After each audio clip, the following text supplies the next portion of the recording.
Well, welcome to everybody, and we're so excited to have a wonderful guest speaker to introduce to you guys tonight. Many of you guys have met Greg Ryan. He was actually one of an integral part of Wes Blatter's team last weekend at our healthcare professional training, which was amazing. And you guys know that I, come from a fitness background, and Greg is the deal in fitness. And he's a published author. He's got several books that he's written. He's a public speaker, a former bodybuilder, and a TV personality. And some of you guys know that I haven't had just tons of success with fitness people even listening to me. My own trainer has yet to even listen to me really talk about nutrition or the scanner. He refuses to be scanned. So when I met Greg, I'm like, oh, my gosh, you have such an amazing story. Would you please just come share it with my team tonight? So Greg, just not knowing us very well, he consented to do that. So, Greg, we are so excited to be able to introduce you to our largely Midwestern-based team, although we do have a St. Louis chick and then one from Jacksonville, Florida on the line tonight. So welcome to our call. Thank you, Lisa. I almost feel right at home because, I grew up on a farm in Michigan. So I feel right at home with everybody. Well, we are so thrilled because, we've got corn growing everywhere around here. Unfortunately, it's probably GMO corn, but it still looks pretty. So, Greg, I did send out your website, gregryanfitness.com, and it's just so impressive, all the things that you're doing right now. But I thought just if you could kind of give us just a quick background of just how you got to this point in your life, and then, why Nu Skin? That's usually the biggest question for everybody. Well, this is going to be a challenge because I'm going to condense 30 years into probably 5 minutes here. I don't believe things happen by coincidence. I believe things happen for a reason. I believe things are put in front of us, and it's our kind of responsibility to leap when we feel it's right. And 30 years ago, I was a little farm boy in Michigan that really did not enjoy the farm, but I learned a lot from the farm and my discipline. And one day I took $200 in a shoebox and a gut feeling, and I drove to California, to Los Angeles. And I had never been away before in my life, but I knew I had to go. And I couldn't explain why I had to go, but I had to find my identity. I had not really discovered my identity, and I realized that I didn't want to be a farm boy, and I had gone to school to be an architect, and I had an architect's degree, but through that process, I found exercise. And within 3 years, after the first day, a gentleman put his hand on my back, and he said, would you like to work out with me? And that's all I needed was somebody to believe in me before I believed in myself. And I think we all can relate to that. And 3 years later, I became a professional athlete, and that took me to Los Angeles. And I opened up the phone book, and I pointed my finger, and I ended up working for Kathy Smith, a famous fitness guru.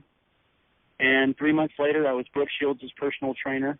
I had a television show, and I basically had a dream job. And 1 year before that, I'm a little farm boy. But I had listened to my nudge, and I got rewarded for it.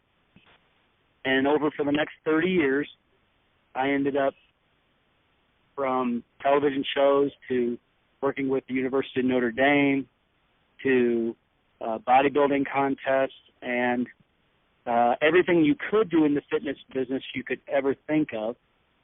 But in that process, I had lost my purpose.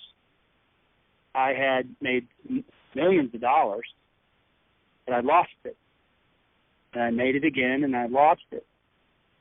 And then in 1997, I decided to write a book about my story of a little farm boy who took exercise and nutrition and used that to change his life. Now, understand, I also had some disabilities. I had been diagnosed with full-blown attention deficit disorder, and I'd also been diagnosed with a form of autism. And I decided early on that I was going to use those as gifts and not disabilities. I didn't want to be a victim. I didn't want to be entitled. I made a decision very early on, and as a teenager, that I was going to empower people and not enable them.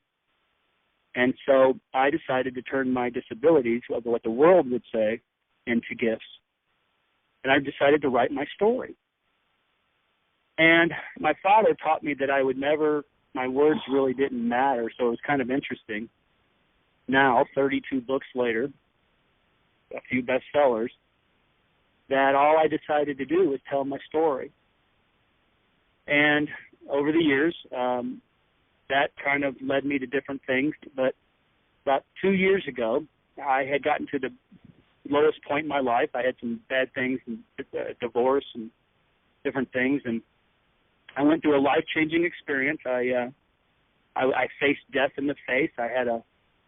Unfortunately, I had a gun pulled on me. And for the first time in my life, I had to start listening to my own words that I had been writing for all these years. And that incident led me to Colorado on a nudge. And the short story is, and it is a true story, I ran into a brown bear in Aspen, Colorado. And about 10 minutes after I run into this bear, I start telling the story to an American Indian. And the American Indian pointed his finger in my chest, and he said, I don't know what's going on, but somebody's got your back.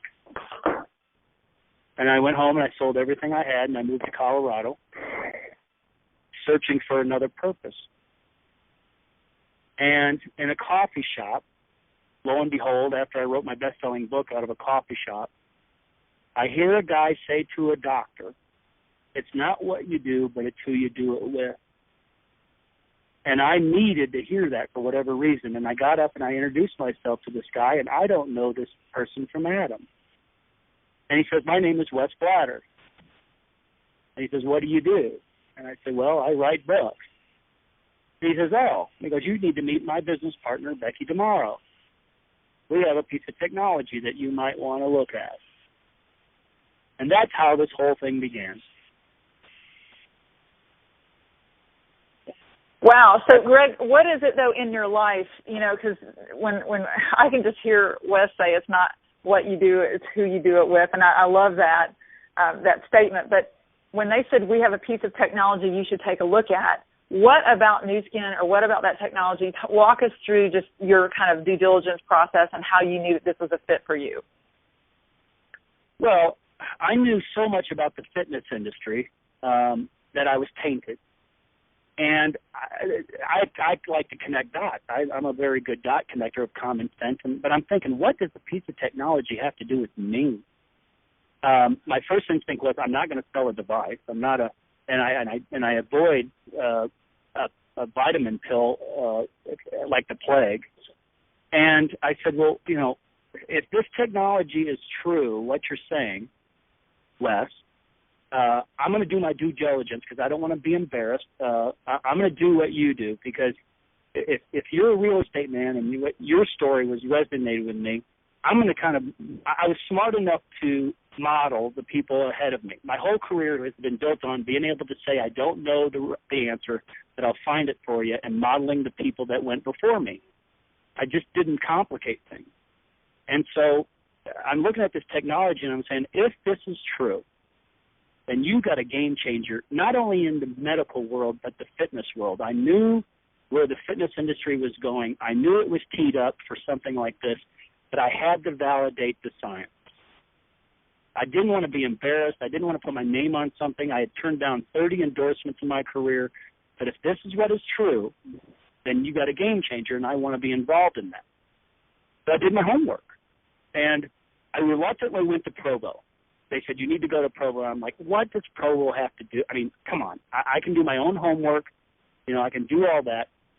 But I went to Provo, and it still didn't really click. I mean, the science clicked and everything. I was sold on the science, but the last thing I'm going to do is put my name on a nutraceutical. I'm just not going to do it. And so Becky tomorrow came to me, and she says, you're being a hypocrite, basically. She says, if you're going to do this, you need to practice what you're preaching. So I reluctantly, my scan score was 18,000. Now understand, I'm a fitness guy.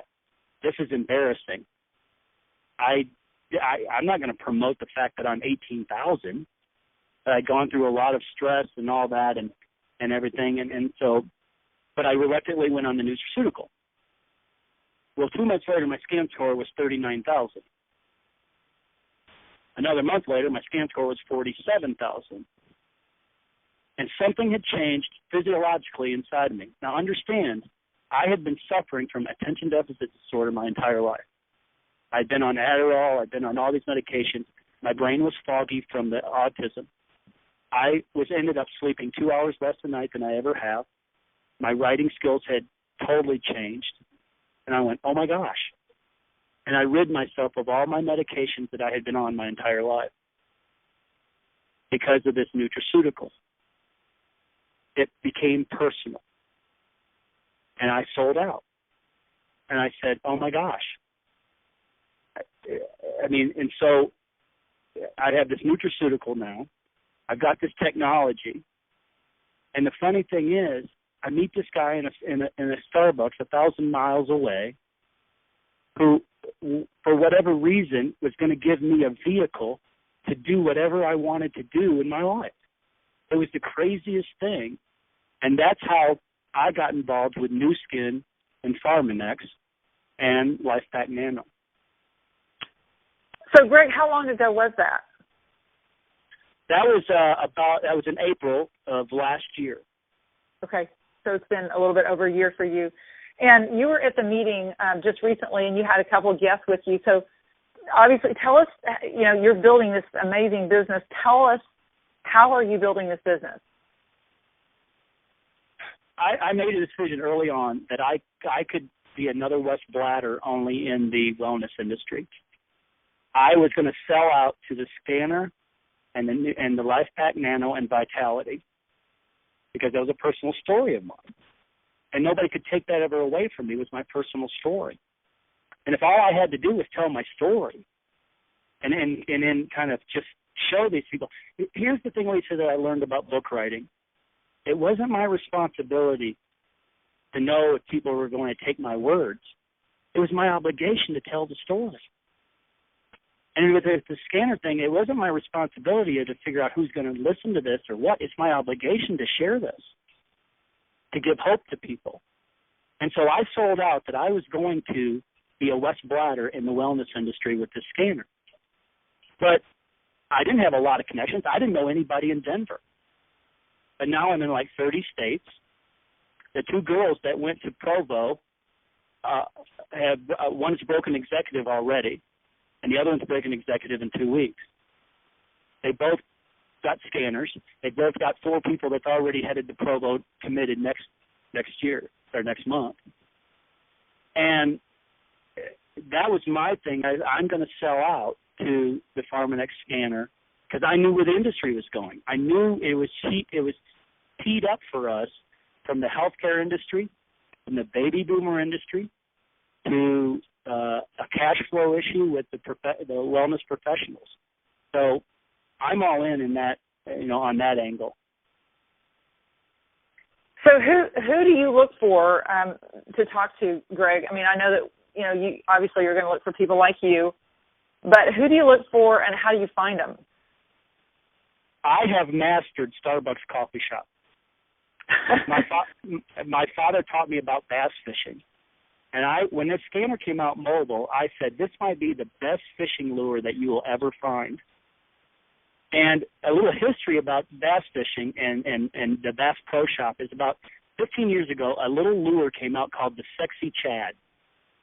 And it was a little lure that changed the whole fishing industry. So what I have been doing is I find my fishing ponds, and my fishing ponds are Starbucks coffee shops. And I have a bling bling fishing lure that I set on the table, and it doesn't take 5 minutes for somebody to walk by and opt in and ask, what the heck is that thing? And that thing, I spend 4 or 5 hours a day at Starbucks. I get 10 business cards a day. I met with a announcer from the Major League Baseball who is an announcer for the New York Yankees that I met in a Starbucks 8 months ago, and I just asked him where he got his journal that he was writing in. And lo and behold, I ran into him again yesterday, who he was best friends with Tony Gwynn, who died of cancer yesterday, mouth cancer. And I said to Wayne, you know, Wayne, I haven't mentioned this to you, but I said, you might need to take a serious look at this scanner thing that I'm doing. I met with him this morning. He's going to Bud Selig, or the commissioner of baseball, tomorrow. All because I met a guy in a Starbucks 8 months ago, and I asked him, where did he get his journal? So for me, I find the rivers of fishing holes, and I have a little lure that I carry around with me like a little chihuahua that opens up a door of conversation. And it goes from there. That's an awesome story, Greg, and I want to make sure that our team has a chance to ask you questions as well. So let me pause for a minute. Anybody else have some questions for Greg? I know some of you guys have met him, some of you guys have not, but obviously this is a guy who has a tremendous story and a wealth of information. So any other specific questions for Greg?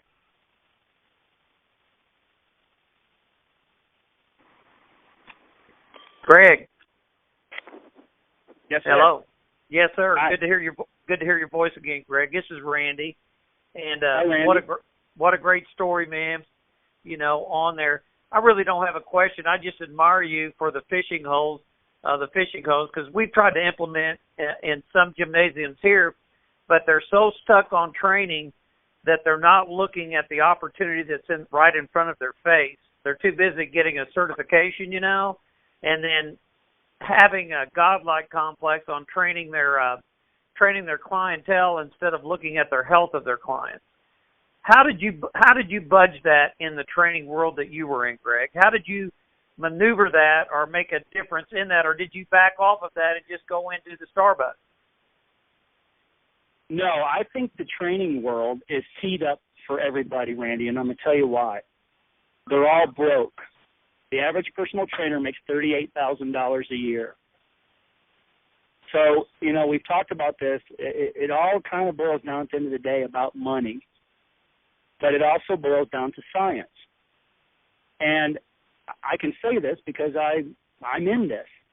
The wellness and personal training world has the biggest egos and godlike figures other than doctors that you ever see. So you have to play on that. And they want something different. They want the biggest car, the fanciest car. They want the best training client that they can, you know, brag about. And if you explain to them, what if, Mr. Trainer, you had a piece of technology that no other trainer in your area had? What would that mean to you, Mr. Trainer? So, you know, competitive marketing. They want something different.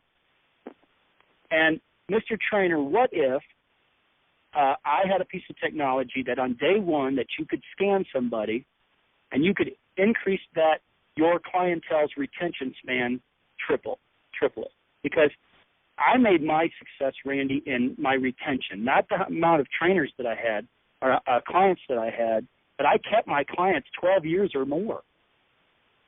So my success was based on how long I could keep the retention versus a new client. So when it comes to trainers, they have to understand it's about retention. And I say to them, what is a client going to say to you if you scan them and they're at 20,000 or so?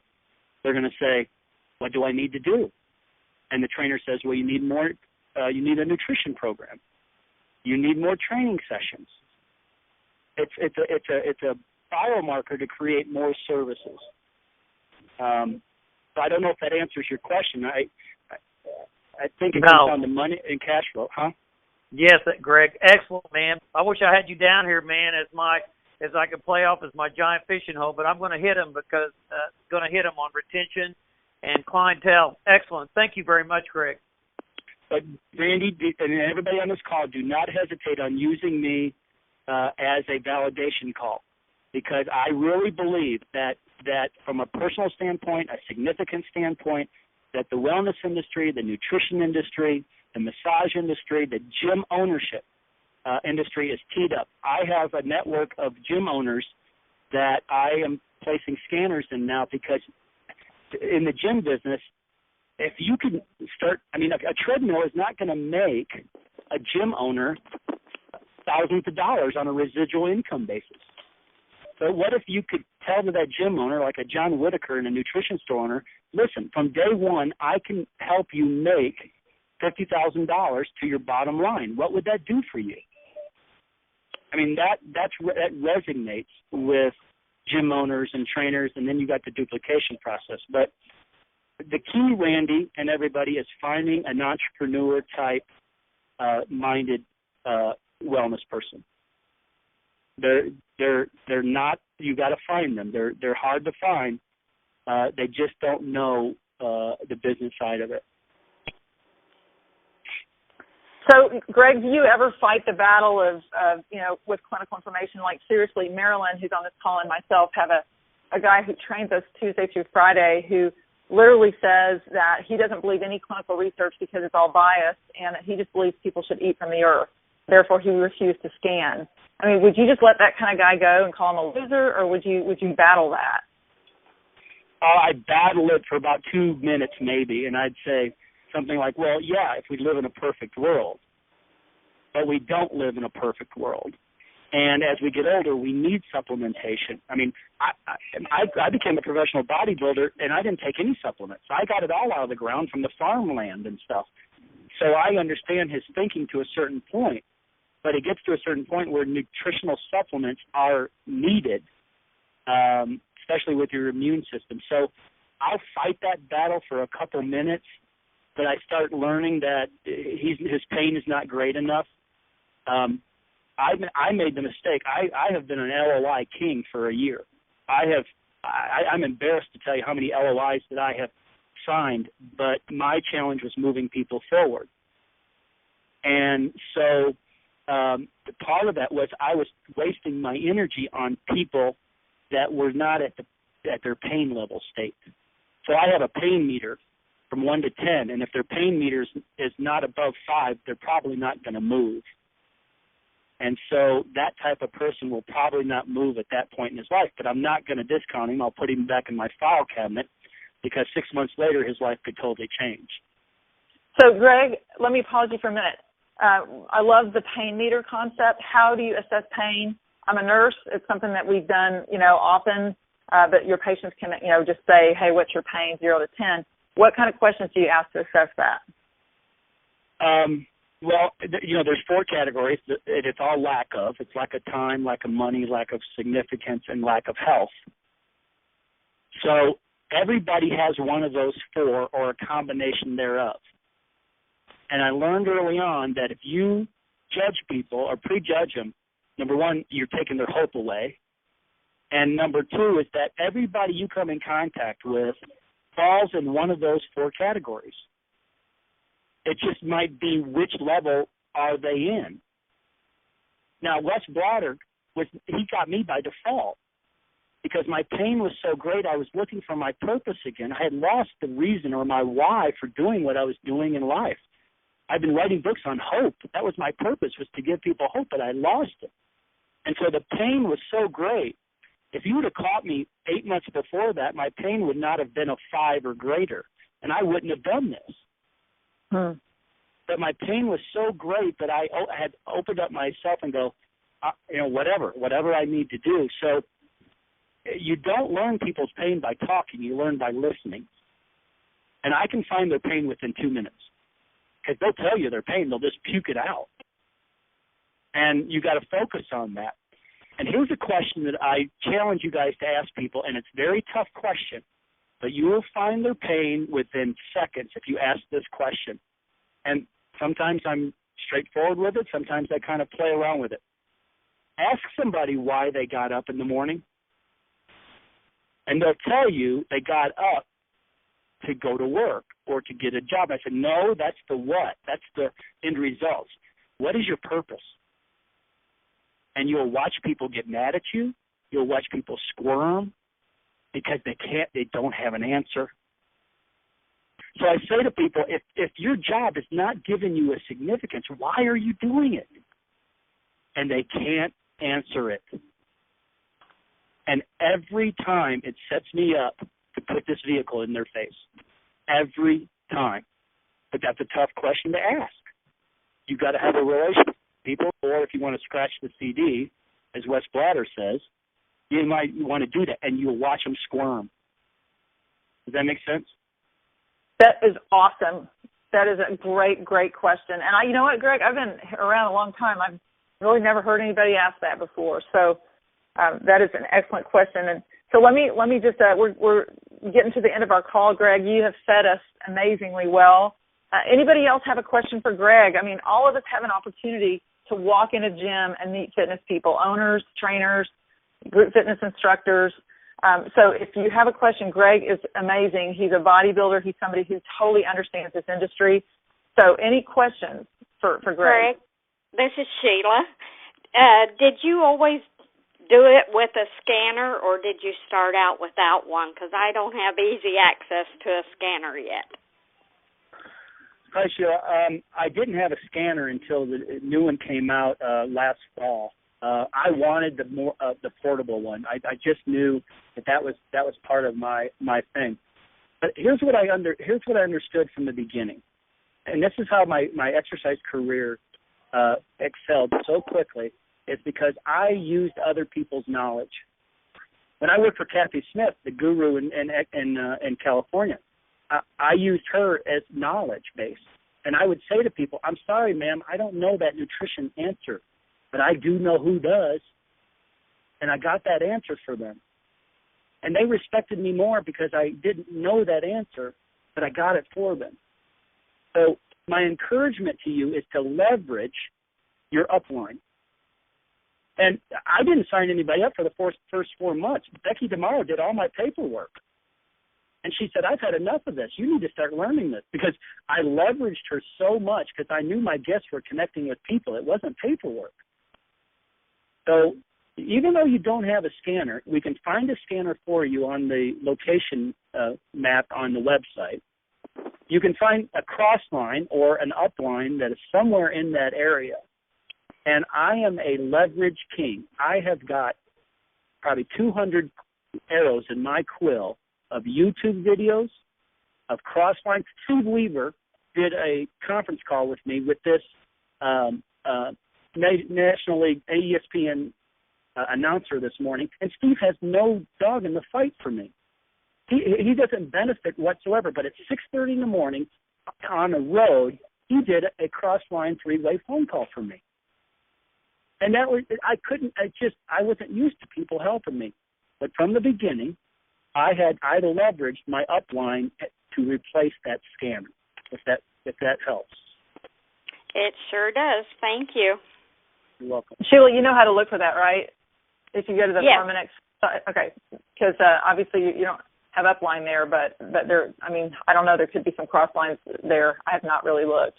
So any other questions for Greg? You guys, he is amazing. I think that we're about ready to wrap this call up, and it is recorded. So, Greg, Lisa. I'm happy to. Yes, Fran? Yeah. One last question. Hey, Greg? Yeah. Don't get any more guns pulled on you, brother. I want you to stay alive as long as possible. Yeah, that's true, Randy, but if I can tell you this, that gun was the best thing that ever happened to me. Because it's a sense of urgency now. Because life can be taken away from us. And there's a little girl that sat in the coffee shop not too long ago who had put a gun in her mouth an hour before I met her. And I got to tell her a story about a little boy who would not amount to anything. And her mother called me 2 hours later and said, I think you saved my daughter's life. And I said, no, a book that I wrote in my darkest of days about a gun did. So sometimes there are things that happen to us in our darkest of days that are planned out for months later to meet somebody that you need to share your story with. And this is not about a scanner. This is not about a nutritional vitamin. This is about a story that you guys can share with somebody else that needs to hear it at their worst of times. So that gun, Randy, was the best thing that ever happened to me. Amen. Hey, Greg. Hey, would you close out our call by telling us what you're doing that is your passion with autism?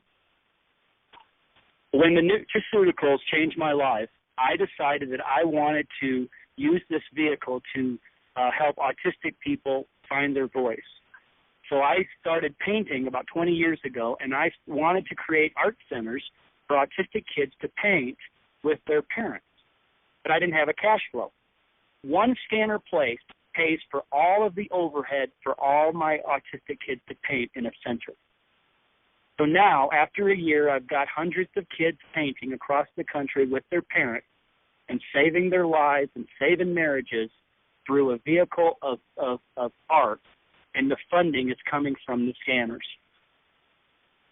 And if we can, personally, if I can help somebody with oxidative stress levels and autism or ADHD, maybe that's what I'm here for. I don't know. That's amazing, Greg. You are so inspirational, and thank you so much for taking 2 nights out of your schedule to be on our call. This will be recorded, and I will send that to you so that you'll have a copy of it to share as well, because you're very eloquent, and you're just a great spokesperson for fitness and health, and we appreciate the heck out of you and look forward to seeing you in July. So you guys say thanks. Unmute yourselves and say thanks to Greg. Thank you, Greg. Thanks, Greg. Thank you, Greg. Greg, thank you, Greg. Saying something? Greg, you guys are just very welcome, and if you need me for validation calls, feel free. We'll use you, man. Thank you so much, Greg. Bye-bye. Thank you. Bye, guys. Bye.